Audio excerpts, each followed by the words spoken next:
We've got some amazing people here behind Skate to Great, which is very cool. Let's talk to the chairman and co-founder, Evan Koziner. How are you? Good, how are you? Wonderful to see you. Thank you for having us on. It's such a pleasure to have you guys here because you've got a great message. Laurel Etkin is the general manager of Skate to Great as well. Nice to see you. Thank you so much for having us. It's good to have you guys here because people are still talking hockey, they're talking skates, they're talking spring cleaning.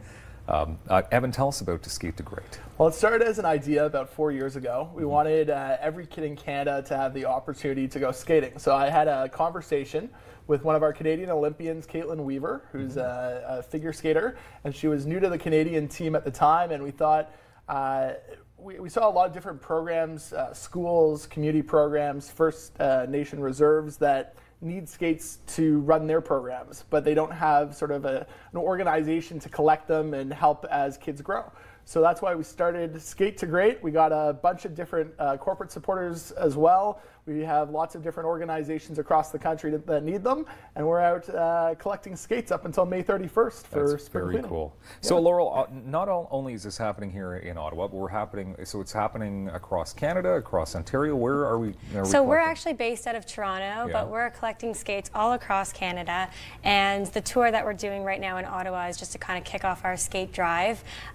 You can donate skates at 130 Thad Johnson, which is a FedEx ship station, and we're collecting there up until May 31st. But yeah, we are collecting all across Canada all year round. Okay. So at this point, though, so Evan, sorry, how many years has this been? 4 or 5. Four It depends on if you go by the date we were a registered charity or if it was from our first event. A lot of people sort of helped us kick things off. The first event we had 0 skates come in, but in the week that followed we had about 500 or 600. Wow. So, you know, when you're starting a charity from the ground up, you don't know if you're on to the right track or not. Takes a while. And then the week after, it just really blossomed, and it's gone kind of crazy ever since. Yeah. Well, I think you're on the right track because Skate to Great at this point, correct me if I'm wrong, 25,000 skates-ish? Yeah, Correct. that's right. So far. So now, Laurel, are we just looking for skates or are we looking for other stuff? We're looking for skates, helmets, and sticks in usable condition. We ask people to use their judgment. We will provide some basic refurbishment, laces, sharpening, things like that, but we're asking for things that can really benefit the kids directly. Okay. We've Yep. received other items that our volunteers aren't so thrilled to have to refurbish. Oh. So on average, we got 9 or 10 of those a year as well. So we want to make sure that what you're donating is something that we can pretty well pass off. So if it needs a new pair of laces or if we need to sharpen a pair of skates, that's no problem whatsoever. It's just if it needs much more than that, they might be better suited for the garbage, unfortunately, if we won't be able to repair them from there. So Understandable. So if you do need new laces or sharpening or anything like that, so who's chipping in to help you with those costs? Yeah, so FedEx has been a supporter since day one. They've provided us with different shipping donations as well all across the country. We just got our largest donation from another corporate supporter who donated almost 10,000 helmets. So just to get them across to different organizations, FedEx has been a huge help with that. We also like to keep skates local. So on occasion, we need more of one size or less of another, and we're able to swap them out with a different area, and that's also where FedEx comes in. That's beautiful.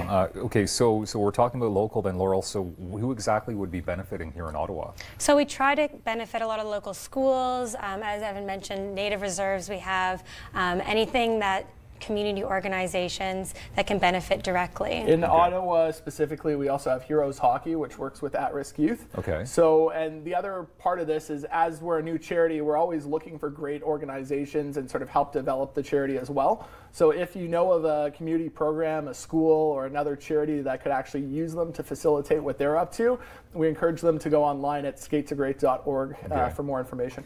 Say if you're just an individual and you're in need of skates, or you're a family, or a dad, you're a mom, could they contact you directly instead of getting involved with organizations? We typically pass them directly off to the organization because that's who we support.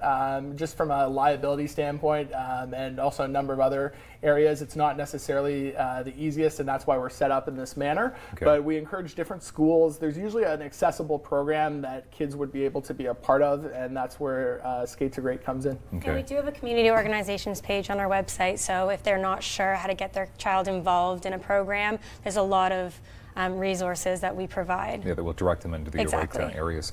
Obviously, we're probably looking for cash as well. I mean, not only just skates, because some people are probably watching this thinking, okay, I don't have any skates, or I like my skates, but I'd like to help out because this is a great organization. What's the best way to go about donating? So if they want to donate, they can text SKATE to 41010 to make a $10 donation right away, or they can go on our website. We're always looking for monetary donations, or really we're also encouraging people to use the hashtag DonateSkates just to get the word out. Okay. We never know who's hoarding skates. Exactly. It's true, right? Yeah. Well, I was explaining to you off air, there was one person who told someone else who was in touch with an arena, and they collected 800 pairs of skates. So you never have any clue who in your network might be able to help expand and help make sure that skating becomes a thing for all Canadians. So the FedEx Depot at 130 Tad Johnson Road until May 31st. Where can we donate afterwards? If you go online, you can visit skatesagreat.org. There's a donate locations page for all across Canada with an interactive map.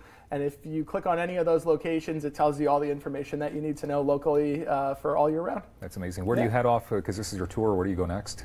This is actually the last stop on Really? our 8-stop tour. Yeah, so we're going home after this to organize all the donations, hopefully. Amazing. Well, congratulations. And wear gloves too, because you don't want to cut your hands, right? Exactly. Absolutely. You're doing it. Of course, skatetoGreat.org is the best place to go to. For sure. For sure. And of course, online, Twitter, Facebook, connect with you all over the place. At Skate to Great. Thank you very much, Evan and Laurel, for being here today. Thank you so much. Thanks a lot. And thank you as always for being here. Repeats at 6 and 11. I'm Dylan Black. Have a great day.